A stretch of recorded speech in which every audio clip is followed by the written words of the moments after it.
as I said, we are all assigned the same income of our country. But in reality, our real incomes are different. Yes? Repeat that last part one more time. Sorry, guys. So what you're saying about within and between? Yes. The concept 2, the difference between concept 2 and global inequality, or actually what I call also concept 3. Global is like concept 3. The difference is within national inequality. Because in concept 2, you enter with the GDP per capita of the United States. And everybody here would enter with that.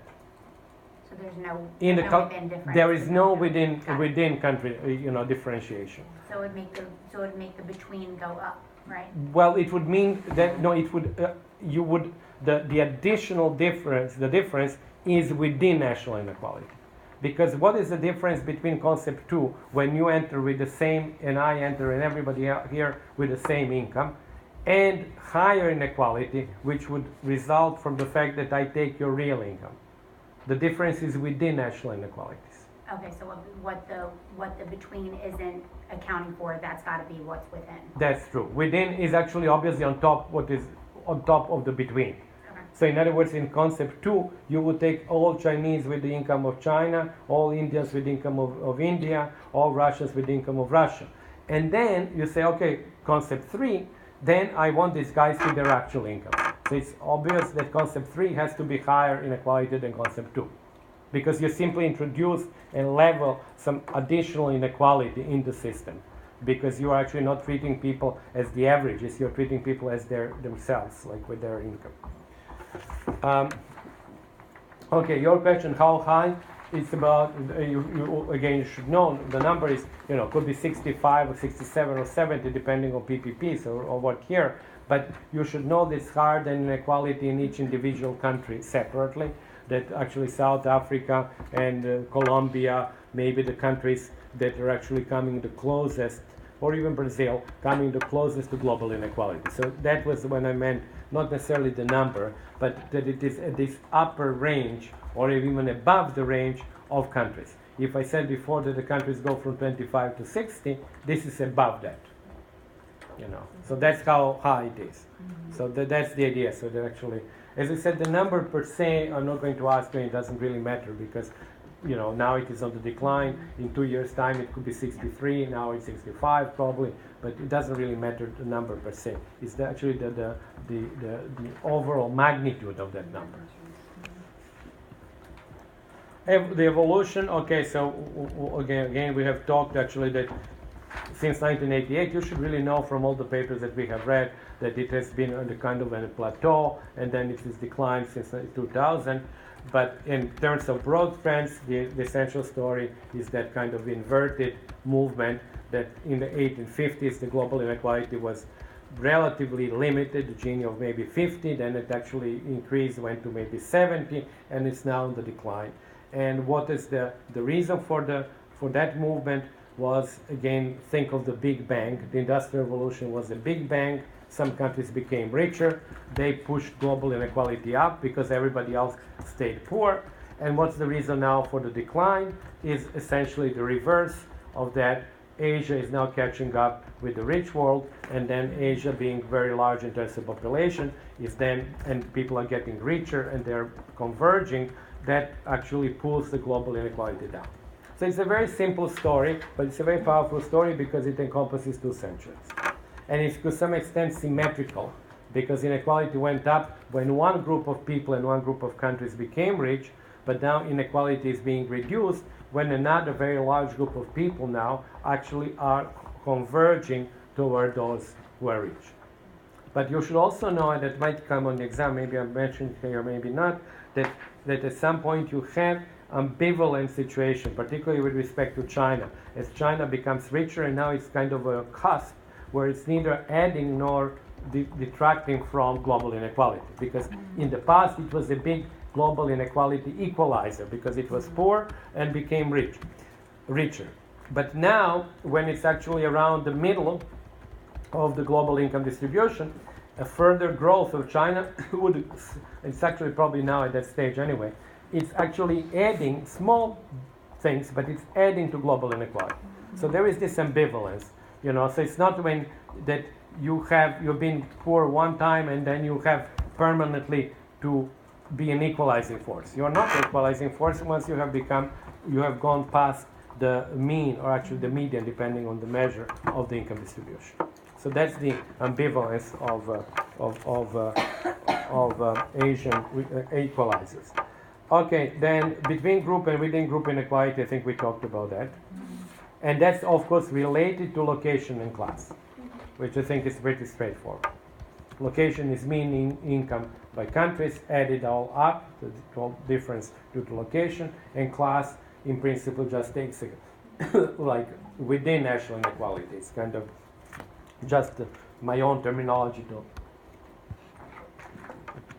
make it simpler. Who gained and who lost? That's an important part. That will certainly be on the exam with the elephant chart.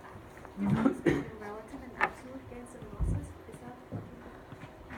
Yes, well, no, what I mean there is that the elephant chart is a chart which shows you gains and losses in relative terms compared to your income in 1988. But the absolute is this other chart, which is in the paper and also the slides, which shows you very heavy concentration of gains at the top.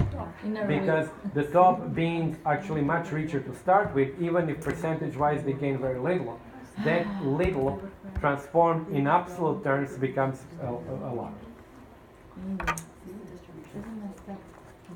Because these people who had $4 a day and they doubled to $8, they gained, 100%. But this $4 for a guy who has 100 is very little.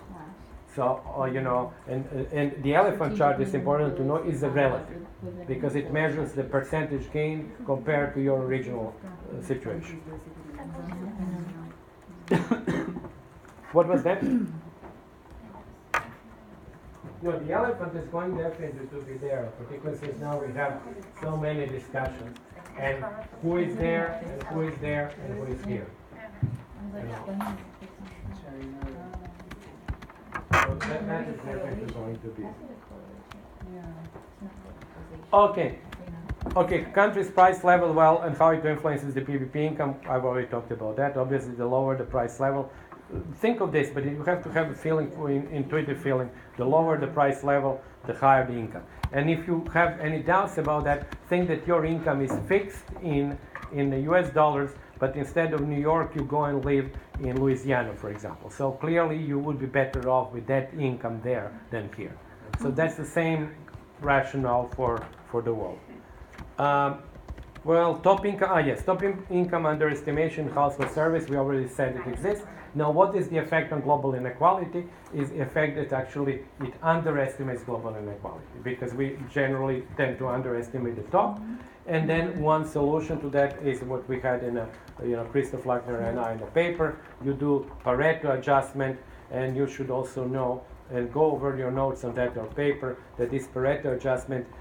I'm not going to ask the question how is Pareto adjustment done and what is the regression line, but you should know that the amount of money that you have to adjust is the gap between what you get from national accounts and household surveys. And we talked about that if household surveys give you a mean of 70, national accounts gives you 100. So our assumption was that the gap in measurement is due to the under-reporting or under-surveying of the rich people. So then we take this $30 of extra income and divide it according to the Pareto line to the top 10%. So that you should know. Yes. So the Pareto adjustment helps explain the gap between national accounts and household surveys? Or? No, the Pareto adjustment is a technique for converting something that we know is underestimation into something which is measurable. So it's simply, let me put it like that, you know that there is underestimation of income, you know that there is a gap between what household surveys tell you and what national accounts tell you. And then you have basically, as I said in the example, $30 on unallocated money. So now, remember we were talking that Christina was the richest person. So then I have to decide to whom I'm going to give this $30. And I arbitrarily decide I'm going to give it only to the richest 10% of people, and how I'm going to I create a Pareto line which gives the money to them. I see. But that's important to know why I'm doing it and how I'm doing it. It's not important to know, I'm not going to ask how is the Pareto line drawn or estimated. But the logic, like why do I have to do that? The logic is that there are two problems that we believe, actually we argue in a paper, two problems which we do know exist: underestimation of the top and the fact that national accounts give overall mean which is higher. And then we argue that these are the two sides of the same problem, that actually it's the result of the top essentially not reporting, and then we arbitrarily give this to the 10%. But we could equally give it to 20 or whatever. So that's the logic. Because if you remember from the slides, I mentioned there are three technical issues. One is PPP, the second is discrepancy between national accounts and household surveys, and the third one is underestimation of the top. Now, the issues number 2 and 3 are basically, we believe, the same. You know, they spring from the underreporting of the rich. So that was the. Okay, so any other questions on global inequality? This is the empirical part. So I would really strongly suggest that you reread the paper, or my paper with Christoph Lackner, or at least my paper, which is a simpler version, earlier published, which I forgot it's called. I think it's from proletarians to migrants, or something like that. It was. There are two papers, and I can never be sure which one it was. But anyway, so that was the simpler one, but the story is the same as in Lackner and Milanovic paper. So it's the. Did you find it? It was a required reading. It is a simpler paper. Well, the tale of the two middle classes also. This one. Well, I didn't put it as R. Evolution of global inequality from class to location, from proletarians to migrants. It's really a simple version because it was before we had all this 1988 to 2008 data. But the storyline is very similar to what is in the paper, in the Lackner and myself. Okay, so now we move to political philosophy and global inequality. The important part there is to realize that there is a link between the two.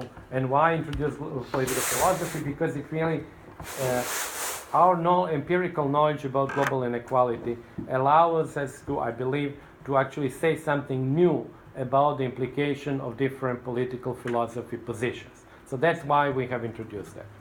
And then, of course, here I'm listing the burden societies. You should know these are societies that cannot become liberal because they are poor. That's the important part, because if they are liberal and poor, the rules of aid or help from the rich societies according to rules don't apply to them. So burden means that actually you cannot become liberal because you're prevented by your lack of resources to become that.